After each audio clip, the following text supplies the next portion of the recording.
Olá, queridos. Estamos aqui reunidos mais uma vez para meditar naquela série de mensagens sobre ser cristão, né?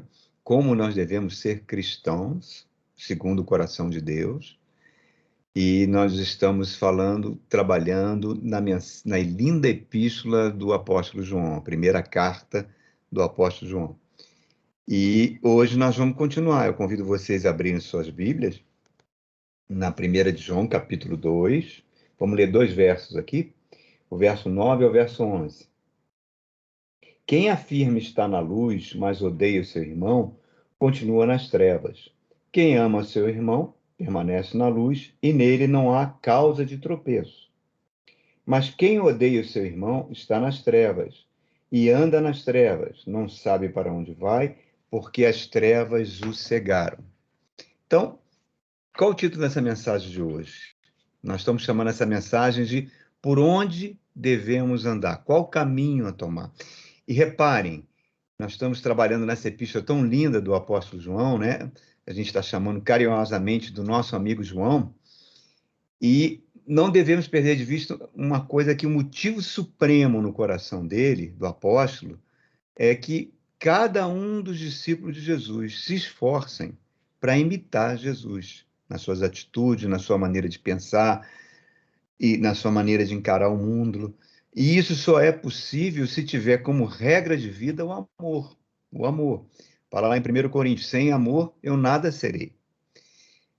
Cristo amava a humanidade de forma incondicional, tanto é que ele conta nas suas parábolas, principalmente lá no capítulo de Lucas, a parábola da dracma perdida, da ovelha perdida, diz que há um júbilo no céu, os anjos do Senhor entram em uma grande festa quando um pecador se converte, quando alguém entrega o coração a Deus, quando alguém reconcilia com Deus.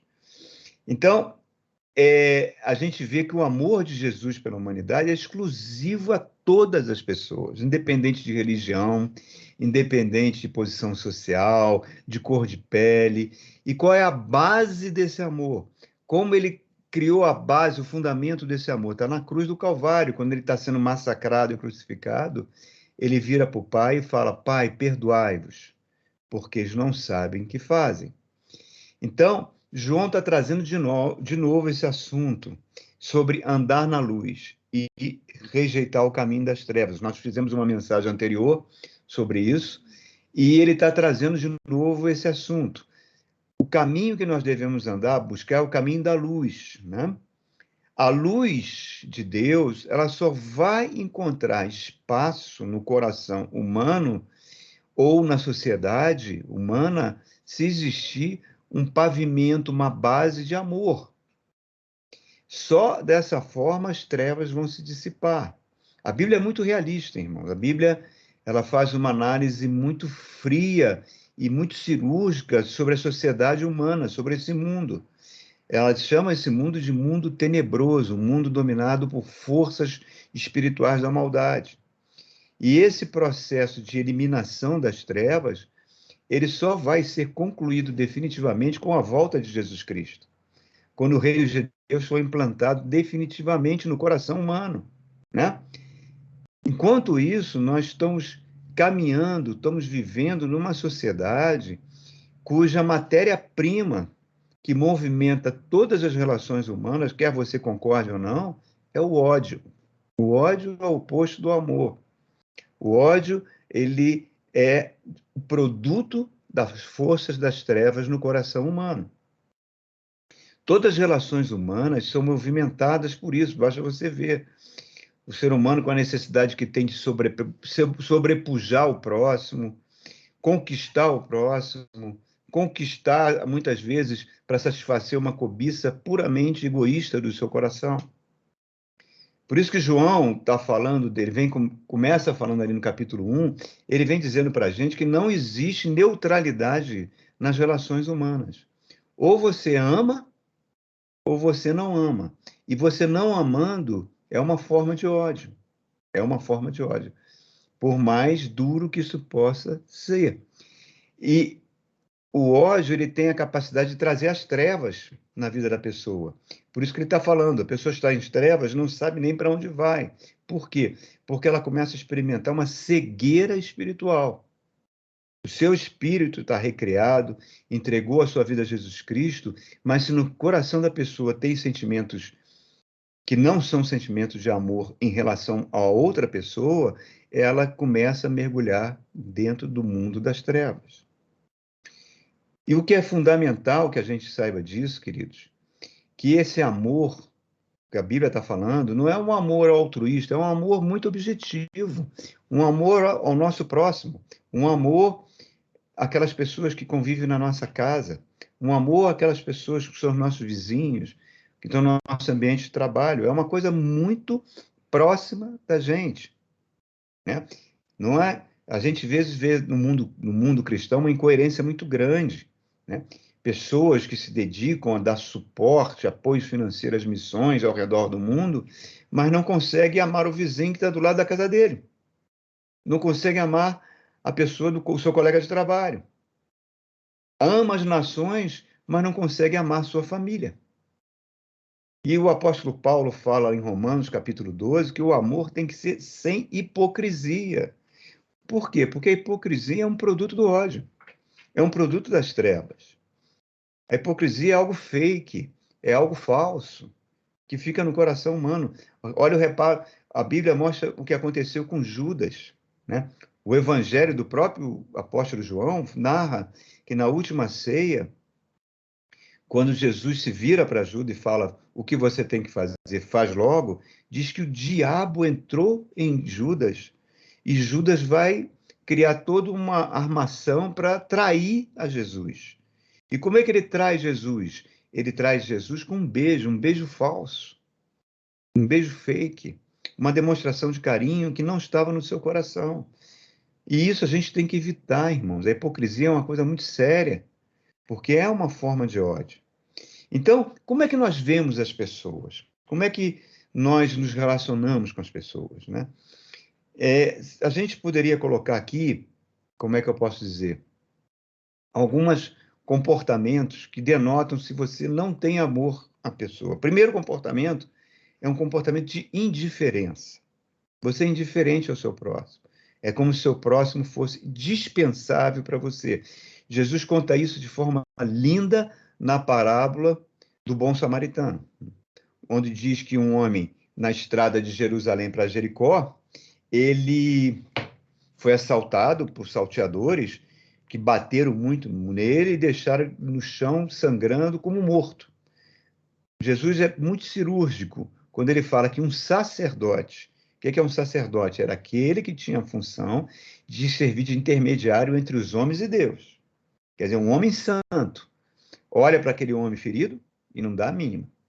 O levita, que era o responsável para levar o povo em adoração a Deus, olha para aquele homem e não dá a mínima. E vai ser um samaritano, que era considerado um maldito, um fora da aliança, que vai demonstrar amor e cuidado daquele homem. E Jesus fala: é esse o culto que eu quero. É esse o culto que nós devemos ser. Essa indiferença para o próximo, né? Essa indiferença é a marca da nossa sociedade. Nós vivemos numa sociedade onde cada vez mais, o Covid mostrou isso, né? Milhares de pessoas morrendo e uma diferença completa no coração de muitas pessoas que deveriam estar preocupadas com isso. Nós vivemos numa sociedade que o próprio Covid mostrou que houve uma concentração de renda na mão daqueles que já eram milionários. Parece que nós temos uma elite que é internacional, não é uma elite nacional preocupada com o seu povo, ela está preocupada com seus lucros. Então, não há uma preocupação, e isso vem desde as camadas mais altas da sociedade, vem descendo, uma falta de preocupação com minorias, com os pobres, com aqueles que sofrem. Por isso que a Bíblia é muito dura com esse tipo de sistema. Desde o livro de Gênesis, Deus abomina esse tipo de comportamento. E a Bíblia vai chamar esse sistema de indiferença para com os mais necessitados, com os pobres, de Babilônia. E no livro de Apocalipse mostra que esse sistema será completamente destruído. Então, a indiferença com o sofrimento do próximo é uma forma de ódio. Segunda forma, o menosprezo.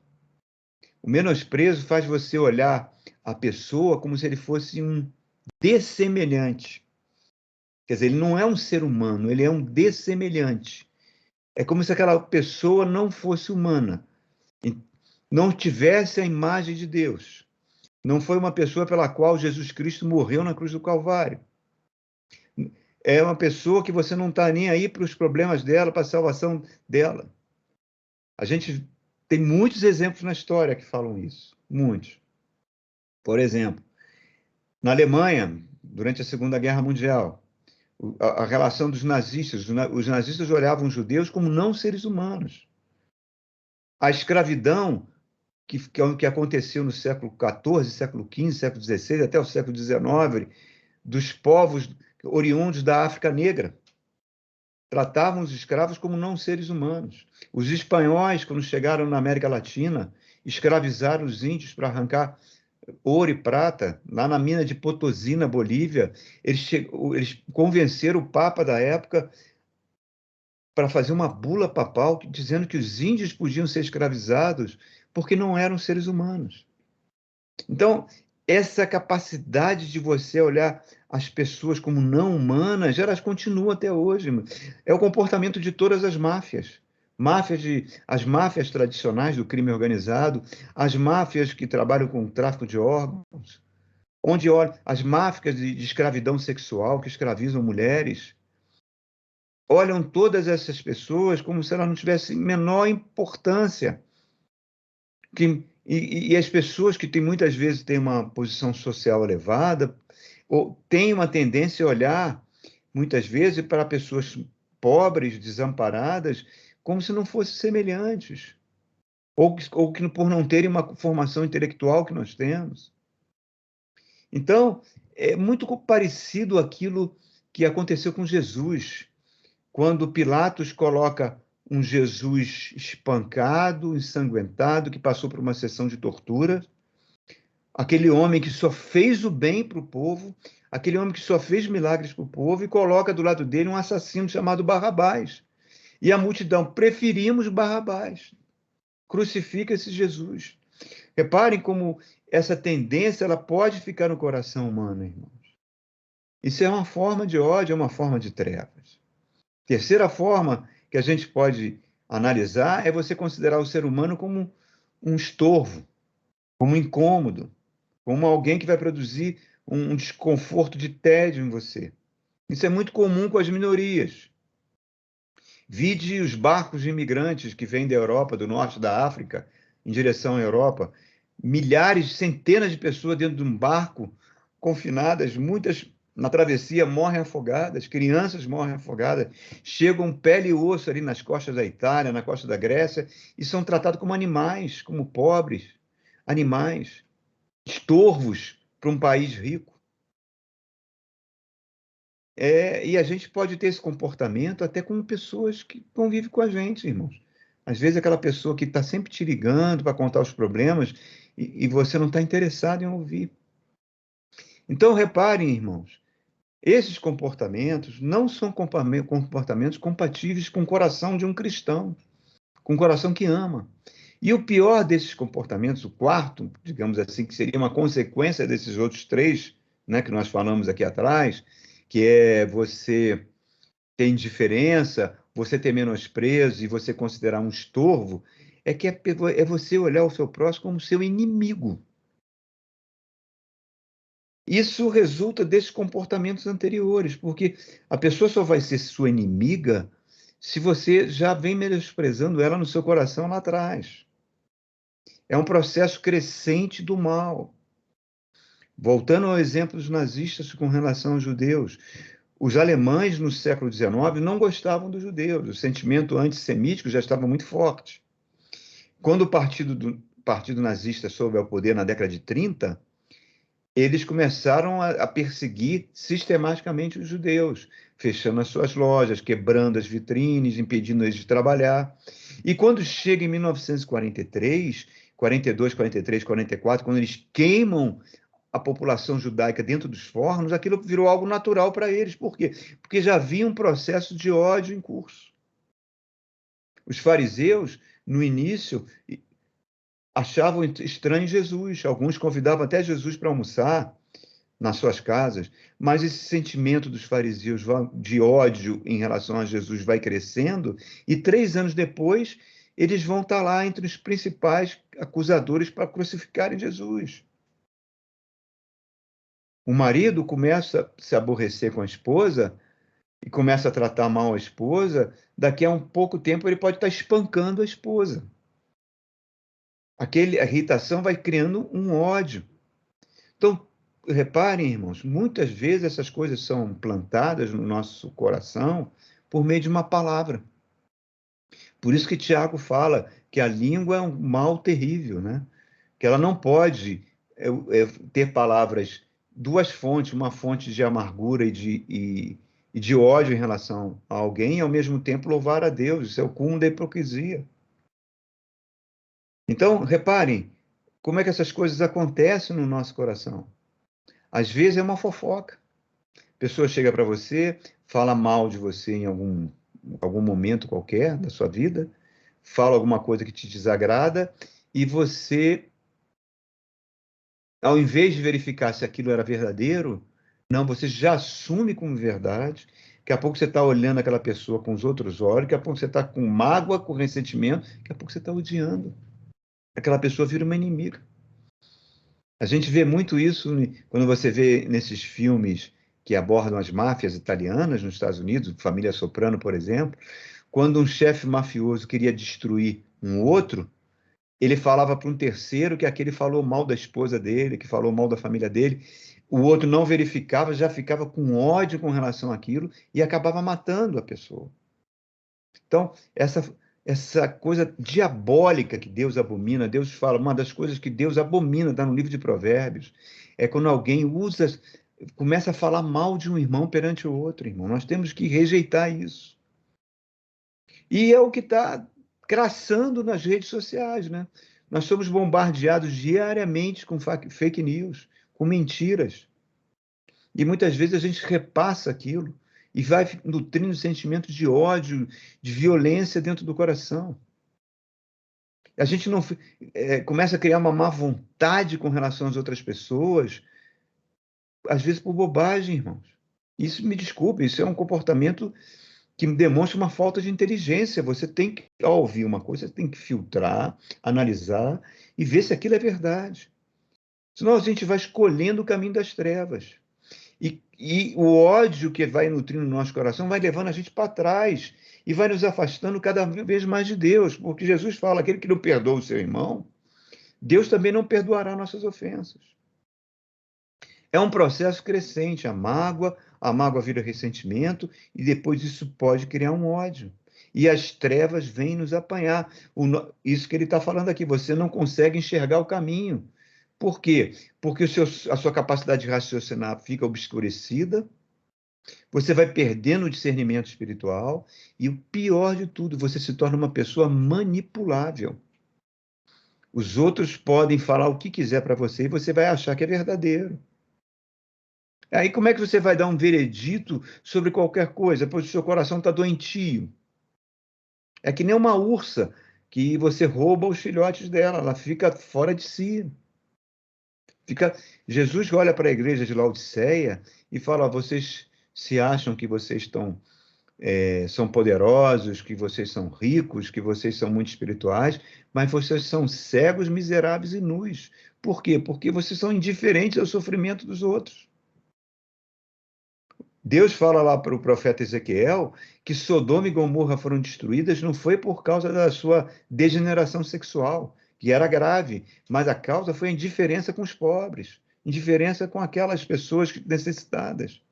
Então, à luz disso tudo, irmãos, tenta entender como é que eu, como um cristão, posso nutrir um sentimento ruim com relação a um irmão porque ele tem uma preferência política diferente da minha, porque ele tem uma religião diferente da minha, porque ele tem uma preferência por time de futebol diferente da minha.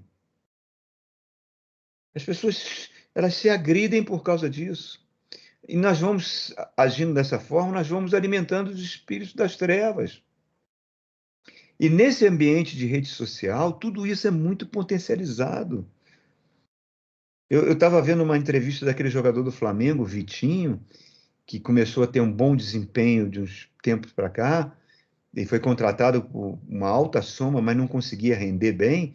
Ele falou: ó, no momento que eu larguei as redes sociais, que eu não me importei mais com os comentários que as pessoas faziam para mim, as mensagens que mandavam para mim, eu não quis mais ver isso, não quis mais acessar Twitter, não quis mais acessar nada, eu comecei a melhorar meu desempenho profissional. Olha como isso é venenoso, irmão. Aquela cantora do forró, que o filho cometeu suicídio porque ele fez um filmezinho e colocou, né, dessas plataformas, tipo o TikTok da vida, e recebeu centenas de coisas depreciando ele e levou o rapaz a ficar fora de si e cometer suicídio. E nós estamos vivendo um tempo onde a violência é endeusada, a violência é estimulada. E João está falando, não, gente, não. Você tem que buscar o caminho da luz. Ele está falando aqui no verso para a gente, aqui, ó. Ele fala, não escreva uma. Aqui ele fala, quem afirma estar na luz, mas odeia o seu irmão, continua em trevas. O que ele fala, ame o seu irmão, permaneça na luz, e não haverá causa de tropeço. Mas se você odeia, você está nas trevas, não sabe para onde vai, porque as trevas te cegaram. Então, queridos, o que ele recomenda? Qual o caminho que nós vamos seguir? É o caminho que está sendo bombardeado nas igrejas? O caminho da violência, do ódio? Ou o caminho da luz? O caminho do amor? O caminho da compaixão? O caminho do amor ao próximo? Então, o caminho do amor ao próximo vai você olhar para o seu próximo e os interesses do seu próximo passam a ser os seus interesses. Você vai fazer para ele aquilo que você gostaria que ele fizesse para você. É aquilo que Jesus fala. O Filho do Homem não veio para ser servido, mas veio para servir. Eu vim para servir. Isso é uma forma de imitar Jesus, de amar o próximo. Isso nos tira das trevas, nos faz. Ele está falando, se você começa a fazer isso, você não vai tropeçar. Aquilo que a Bíblia fala, o amor cobre multidão de pecados, faz a nossa vida espiritual progredir. Então, qual é a nossa escolha, queridos? Qual é a escolha que você tem? É a escolha desse caminho de trevas que está governando a sociedade nos últimos 3, 4 anos, que está cada vez ficando mais radicalizada, ou viver o evangelho? É mais importante você viver e praticar o evangelho do que você ser evangélico. Hoje em dia, as pessoas têm até vergonha de dizer que são evangélicas, devido a esse discurso de ódio que sai da boca dos evangélicos. Jesus falou: se os teus olhos são bons, todo o teu corpo será luz. Mas se os teus olhos são trevas, que grandes trevas serão. Então, qual o caminho que nós devemos andar? Qual o caminho que o nosso amigo João está sugerindo? É o caminho da luz, irmão. É o caminho do amor. É o caminho da tolerância. É o caminho da compreensão. É o caminho de cuidar do nosso próximo. E isso começa dentro da nossa casa. Se você fizer isso na sua casa, daqui a pouco você está fazendo isso com o seu vizinho, com o seu ambiente de trabalho, você está levando a luz de Deus para esse mundo mau. Amém, queridos? Que essa mensagem fale ao seu coração.